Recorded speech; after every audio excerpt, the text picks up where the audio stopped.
Greetings to you all, ladies and gentlemen. Let us call today's series Nitpicking, the Star Wars Obi-Wan Kenobi Disney Plus show. I shall be nitpicking, pointing out a few things that I dislike about the whole series and certain episodes, or maybe each episode. I think I might sit down and do every episode. Minor nitpicks and then major nitpicks.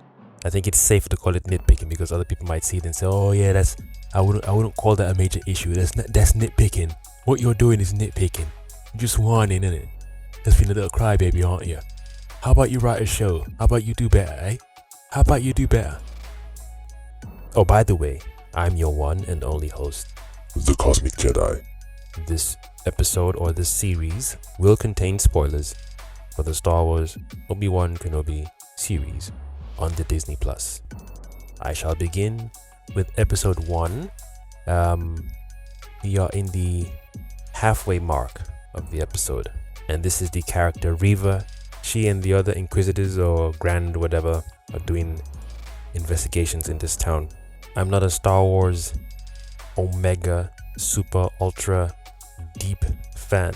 I have not read any of the Star Wars comics. I have not watched all the animated series. I've watched all the movies, the originals, the prequels, and the recent ones with Finn and the other lady. Can't remember her name. I've watched all of the recently released Star Wars shows. So the Mandalorian 1, season 2, I've seen those. The Boba Fett series, that sucked. Sadly, that sucked. The Mandalorian, however, perfect. Despite its minor flaws and some issues here and there, perfect. In fact, upon watching season 1 of The Mandalorian, I was instantly hungry and ready for a well thought out, well designed Mandalorian game. I would buy that. I would definitely buy a Mandalorian game when done well. It has to be done, not rushed, not this is a money maker, Disney's gonna get money. Nope, take your time. Don't even tell us you're doing it. Surprise us mid project, or when you're close to the end of the project, throw in 1 or 2 trailers. Yeah, I will definitely buy a Mandalorian game as long as it's done properly, because I understand at the end of the day, it's a business. It's about how much eyes they can get on the show. I get it, but it sucks. Tell a great story and you have no issues with your money or your viewership or your subscription or whatever. Tell a great story. Tell a great story. And be mindful of the fan base you have. Not everything you put out we may like.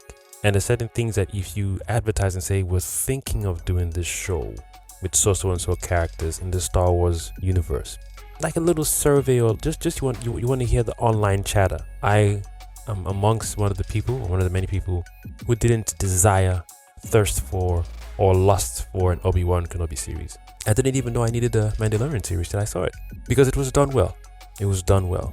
I don't know what Disney is planning to do. I don't know what their desire is, but from what they've released, to me, as someone who's receiving what they release, it just feels like we're here for money and money only. Again, like I said, I understand it's a business and they're here for money. I either unsubscribe and stop moaning about these things, or stay subscribed and moan about these things. What I do care about is your desire or your intention. If you say you are here to put out any kind of show, no matter how crap it is, as long as we get your viewership and your subscription, that makes sense to me. It means you're being clear to me directly, not indirectly, but directly. And judging by the quality of your shows, I can say yes.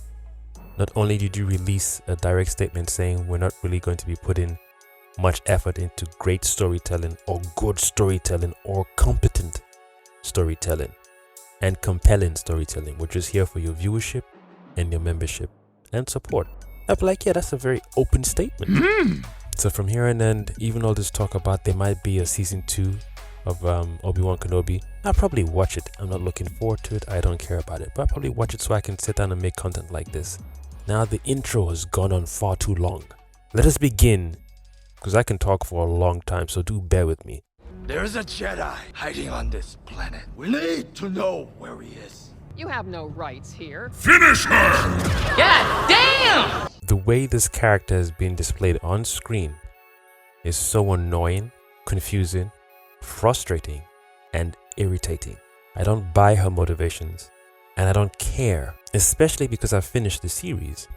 When I saw what she went through, and being that she was the Padawan that Anakin put a lightsaber through, I don't know how she survived that lightsaber as a child. Don't make me laugh. I don't know how many other children survived the lightsaber attack. Again, like I said, I'm not a hardcore Star Wars fan, so I don't know if Anakin killed every youngling or some of the stormtroopers after the Order 66 also killed some younglings. I don't know if Anakin was specifically given a role, you must only kill the younglings only. So what attack form did he use to kill all the other younglings that she survived? Maybe she, Reva, and also other younglings or Padawans or whatever survived and grew to this age. I don't know. If anyone knows anything about a Jedi, you know something? Now, because I've seen the series and completed it, I'm thinking to myself, is she using the Force to sense that he knows something? That would mean they've already shat on their own storytelling so far. She's just asking random people, and she happens to come across this one guy who we know knows a Jedi. It's very random. So it's either the show is trying to tell us indirectly she's using the Force to sense that he's aware of something or he's mindful of something, which so wouldn't make sense in the future episodes that they release with what she does with other characters. That's bad writing. You don't reveal certain aspects or traits about a character in the third episode as if she always had it before, or they always had these traits and aspects before, or abilities. Viewers who are watching, if you release that at the third episode, all logical thinking people will ask, why didn't you do this thing you're doing specifically now in the first episode? Why is it needed now? Or why are you displaying this power now or skill in the third episode when you could have done the same in the first episode at a very crucial moment, which would have cut short this show or changed the trajectory of the show? It's like they make her out to be some psychic inquisitor, not even Force sensitive, psychic. Like sometimes she's reading not minds. Should I even say psychic or telepathic? She's damn near Xavier. Power levels are they don't make sense how she's using the power, and I understand the Force expresses itself differently in many characters. This Yoda could sense people dying on a different planet because of the wave of the energy, so they can sense that pain and loss. I imagine that's what you can achieve when you reach master level. But she's on a master Sith or Inquisitor, whatever the hell she is. So we know she's Force sensitive. We know she's one of the children who escaped death. I don't know how. Again, maybe Anakin pierced on the side and the saber didn't really go through. It just went through the side, so it missed some vital organs. When you put a lightsaber through a child, that's game over. You're finished. So how you put this thing through a child and it doesn't destroy internal organs? Whatever. What's your name? Owen, Farmer, right? Wife? Kids? my family's of no concern to They you. might be. You got a Jedi on that farm too? What kind of interrogation is this? This is not in this. Even the words they've given this character to speak, that's not. Daddy, chill. This is why I said earlier on, you do not introduce another ability of this character in the third episode or fourth episode or whatever episode after this one, because it'll cut short this dialogue. This is an unnecessary scene and dialogue, because she can read people's minds with her abilities. She could have easily done the same to this dude and to that lady who was yapping, or she could have just pushed her away. But instead she cut a random person's hand off because they spoke out, and then they had the balls to try and give this character a nice out or an ending, or change her what's that term they use, a good character arc ending. I don't care about her character, and she's one of the most annoying characters. Motivations don't make any sense at all. Anyone who wants revenge operates a particular way. It would have been nice if she had gone rogue completely, especially after what happened to her. She'd be like, yeah, fuck the Jedi, I'm gonna kill everyone I see. That makes sense to an extent, and she wants a particular one who she feels could have helped her. But if your grudge is towards Jedi, then every Jedi, because she understands Anakin is Darth Vader. So now what I'm reading from, or maybe I'm misinterpreting, is that because Obi-Wan failed Anakin and then Anakin became Vader, it's Obi-Wan's fault. That doesn't make sense. If you're blaming Obi-Wan Kenobi specifically for Anakin's turning, that doesn't make sense. If you're saying Obi-Wan didn't save them, even though we saw a Jedi died protecting them, that female Jedi died at the beginning protecting them, so then the anger she has feels misplaced to me. If the Jedi she had protecting them ran away, which allowed Anakin to come and then decimate all her little younglings around her and then put a saber in her chest or in her belly. That's the thing that confused me, because did he swing at everyone and then stab her, or did he stab her first and stab everyone? I imagine swinging is an easier way to kill anyone, right? Stabbing is a personal thing because you're looking in the eye of this person. Yes, Anakin has already gone Sith by this time, he's gone to the dark side by this time, but isn't a stabbing motion personal? I'm just here to wipe you guys out, and they're children, so you swipe, swing left, swing right, swing left, swing right, done. Jedi vermin. I kill vermin on my farm. You protect your family. At this point, she could have walked away. She's done. He's already told you doesn't like Jedi. Maybe that's not the first time she's heard people say I don't like Jedi. Jedi is scum, Jedi are vermin, Jedi blah blah blah. I kill Jedis. Oh look, I've got a Jedi's head in my bag. Maybe it's not the first time she's heard any regular citizen who might be hiding the Jedi or protecting the Jedi. Maybe it's the first time she's heard them, use words like I hate you, Jedi. I like that one. What is this? It's important. What is this? Walk away now. This is the scene where you walk away and cut it. This is pointless. You think you could protect them from me? In what sense? As in, no, but what threat does he pose? Again, like I said, she's force sensitive. Also, let me even add, I don't do excuses for shows at all. I don't do maybe, it could be, it might be, no.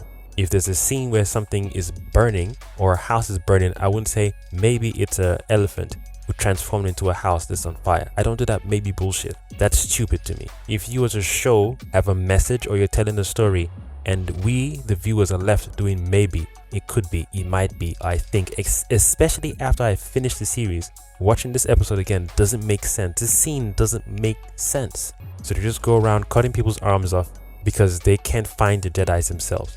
So, not that they will recruit spies to live amongst the people. Not that they will find shady people, bounty hunters to live amongst the people, because it's too long. We don't want to have to wait a week or 2 weeks just to figure out where the Jedi is. And even by coming here in your dark outfits and suits, if a Jedi sees or senses your force, they're off. So not only are you going, what's the term I'm looking for? Not only are you being counterproductive by looking for one Jedi in this whole huge city or environment or village they're in, you're walking around threatening people. By law of probability, you might have 1 or 2 groups of people who say, yo, I'm not even ready to lose my limbs the way this lady just cut that lady's arm off. I'm just going to tell them where the Jedi is. And not every Jedi too is going to make themselves known like the other guy who made himself known in the intro of this episode. So if I wanted to catch one person as a group, and even though I've got my own personal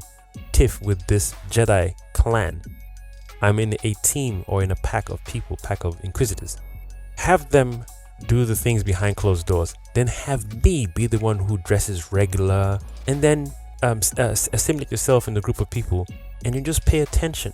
You can't say because you're in a hurry to catch a Jedi, so that way you come out in the open and say, here I am, I'm a Grand Inquisitor, we kill Jedis. Doesn't make sense. Do you want to catch them or not? And how many people are you going to kill to catch them? Whereas if you really wanted to catch a Jedi, you don't wear your whole black outfit attire, look at me, Inquisitor. You play damsel in distress. Maybe you look for some trouble, or you get into some trouble, or you create trouble, make it look like you're in trouble. And that Jedi is bound to come out in the open. Or maybe if it's a very powerful Jedi, he or she will sense, this is bait. It's still a better approach than just running around, because visually it looks bad, especially if you're force sensitive, because you don't know where in this town the Jedi is hiding. So if you cut someone's head off, for example, either that Jedi is one of those selfless Jedis where he or she will show up, or they'll flee. Again, you've come to make so much noise and I've seen you chop people's heads off. I have 2 questions. How strong or powerful am I against you guys? If I'm force sensitive, surely I can sense that they're all force sensitive as well. So then how much difference can I make one guy against other people? Do I then lead a rally of people in the town to fight against? It becomes so convoluted. Now I'm trying to rewrite the scene or the script, or script doctor the whole thing. What you're doing right now is pushing people to the brink of, we're not even going to tell you anything, because you're not even giving us one thing or the other, because the other guy said we'll reward them, and then she cut someone's hand off. So now you're confusing things. Tell me where the Jedi is, or this man and his family die! Full time! See what I'm saying? Do you see what I'm saying? If you're planning to catch a Jedi, coming in by force doesn't make any sense. No pun intended. Coming in like this does not make any sense whatsoever. One of them has to be the one to infiltrate, or both of them out of the four, to infiltrate where they feel this Jedi is hiding, and not come in from space with that stupid ass bait, obvious look Grand Inquisitor ship. Undercover is the best way to fish out a Jedi, especially when that guy said, oh, it's in the salon. We heard rumors that the Jedi is in the salon. Then you go in there undercover, damsel in distress, or start a fight between you know, both of you, and then look like one is about to hurt the other. Then the Jedi will show. That would have been a dope intro for first episode, saying, yo, these guys are so slick. They will act like they have nothing. They'll act like they're regular civilians. Even we won't know. We won't see any behind the scenes plan. All we'll see is these two people pushing against each other, and one guy looks like he's got the force and he's using it against Reva, or vice versa. Then a Jedi shows up in the salon saying, what are you doing? And whips out his lightsaber, and then before he tries to kill or stop the attack, or when he stops the attack and he's like, okay, stand down or something, and then this dude fights against the Jedi, and then before he swings, then Reva just force pushes him against the wall, boom, then this dude yanks his lightsaber, we've got you, and then pew, takes the head off. That'd have been like one of those, god damn, wait, what just happened? What the hell just happened? And then we wouldn't even know, is she good, is she bad? Then we'd be so confused. So if she's a Jedi, then we're thinking maybe the Jedi she killed is a bad Jedi, or she's a bounty hunter who's force sensitive. We won't get an idea, because you're playing the audience. You're teasing us. What the hell just happened? Well done. You can make this guy look like he's a bad guy fighting against Reva. Reva's helpless. Then the Jedi comes to save Reva from this dude. As he's pushed this dude back with the force, yanks his lightsaber out. Reva then force pushes the Jedi against the wall. This dude pulls the saber out, and they're done. Let people be wondering and guessing what happened. The Jedi are cowards. Damn! There is no point in protecting them. Psych! They would not do the same for you. Stop it! You can save this man. Choose your destiny. Save his family. Damn, son! Now, what incentive are you giving us? You've already cut off a lady's hand, so we know you're not playing, but you haven't got your answer yet. Not ready for battle. So you're gonna cut off all our heads before we give you an answer? Too sure of yourself. You are. No! He could have done this right from the start. After all her talking, he could have just said enough and put that thing down. This is the face of the dude we're looking for. Instantly. Stand down, third sister. What is this? What anger do you have towards this man? This is a complete stranger. Are you using your force powers to sense that he knows a Jedi? Not he might, but he knows. And not only are you using your force to sense that he knows, but you know the Jedi he knows is the Obi-Wan Kenobi you're looking for. Look at the tension and stress in her face, as if you really want to cut his head off because what? What has he done to you personally and directly? This is what I mean by something that doesn't make any sense in your character writing. She's not smirking, she's not laughing, she's not finding joy or some sadistic joy in this. From what I'm getting, maybe I'm misinterpreting or misreading the scene. She's struggling to turn off that saber. She really wants to cut this dude's head off. For what? What has he displayed to you that has got you so pissed off? Remember, your aim is the Jedi. In fact, you're looking for two. You really want to find Obi-Wan Kenobi, but you're happy with any leads. The main Jedi you came to find here, who you think might know Obi-Wan Kenobi's whereabouts, is who you're after. What has this guy got to do with anything? He just so happens the one dude who we know is looking after Luke. Congratulations! That's too much of a coincidence in your own writing. Too much of a coincidence. Cutting the lady's arm was so random that didn't make any sense. It was so out of place. I didn't even see people go and help her. I guess because they were so afraid of the Inquisitors. No one moved to go and see she was okay. So is she dead now? Did she bleed out? So because it's a clean cut, there's no blood. She's not bleeding out. Well, maybe shock. Has she fainted from shock? Or was she angry that she was being, told off in front of the people? Like I said, I don't want to be doing maybe. It could be. But I know I said it earlier on, but you have to be pure and straightforward and direct. Great! If the white-faced dude, told her to stop, and she said no, I can sense he knows Obi-Wan Kenobi. That's different. Then she uses a dialogue to let us know. Then we didn't know she's using the force. So if she's force sensitive and she tells her counterpart saying, I'm not going to stop interrogating because I can use the force to tell he knows Obi-Wan Kenobi. Then that makes sense. That's good writing. But you're not doing that. You're sat here making us watch this lady interrogate people with some unwarranted anger and hate because you feel they're hiding Jedi. That's not enough to be mean to anyone or just to be angry. You're angry in general, so therefore if you're hiding the Jedi, you're equally as bad as the Jedi. No. You haven't written her well enough for us to say this person has lost her noggin so much as she's killing anyone. If you're willing to cut anyone's hand off, you should have taken this dude's head off long time. If you're willing to cut a random person's hand off because they spoke out, you should have cut this person's head off just to make an example. What is it you think you will gain by capturing him? What does that mean? I can ask you the same question. What do you think you gain in capturing this Jedi? Because if you say that Jedi that you're looking for right now, you all came to this planet to find, knows the whereabouts about other Jedis, are we not to assume the same thing about Obi-Wan Kenobi? Surely Obi-Wan Kenobi would have all the master hideouts of every other Jedi because he's the master. They would have given them secret locations and places to go to in case something happens this big. They never saw Order 66 coming. They never, again, my assumption, because it hit him so hard, I assume they never prepared for something like this. It was a very well thought out plan from Palpatine. So it looks like it was a wave that hit him in such a way they had never pre-planned this kind of thing. Hence, they didn't even see him underneath their noses. Why would you ask Reva? What would you gain from capturing him? Isn't it wiser to go after Obi-Wan Kenobi, the main one, who you feel would have knowledge and the whereabouts of other Jedi? It's a wild guess. It's a very wild, That's all, folks. To assume he would. That's like a shot in the dark. The way he's asking the question, what would you gain from capturing him, is just weird writing, weird dialogue writing to me. So these are the issues, one of the many things I found so irritating watching this show that I couldn't even connect to it. Your first episode has so many flaws and problems. I'm just watching thinking, what the hell is this? Rather than, god damn, this is good storytelling. Because this is bad writing. So therefore I'm taking out of the experience. I'm not along for the ride anymore. I'm now questioning the sense you've put into your show rather than figuring out the motivation behind this guy, behind her. Yeah, I wonder why she's after Kenobi. There must be something there. I'm not even intrigued anymore. I'm more irritated by how these characters are being depicted by the shitty writing. So these are the things that can take people like me out of the shows. Be careful, third sister. You go too far. Maybe you don't go far enough. What kind of dialogue is this, man? Damn, son, where'd you find this? Thank you, Owen.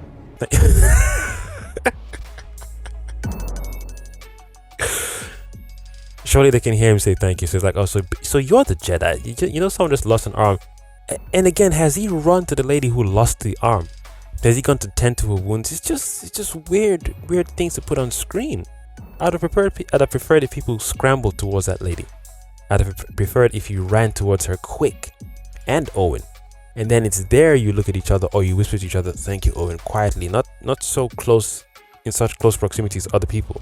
First, instinctively go after the lady whose hand was cut off. Carry her to the healers or whatever and help her. Is she dead? Is she alive? Is she passed out? Is she fainted?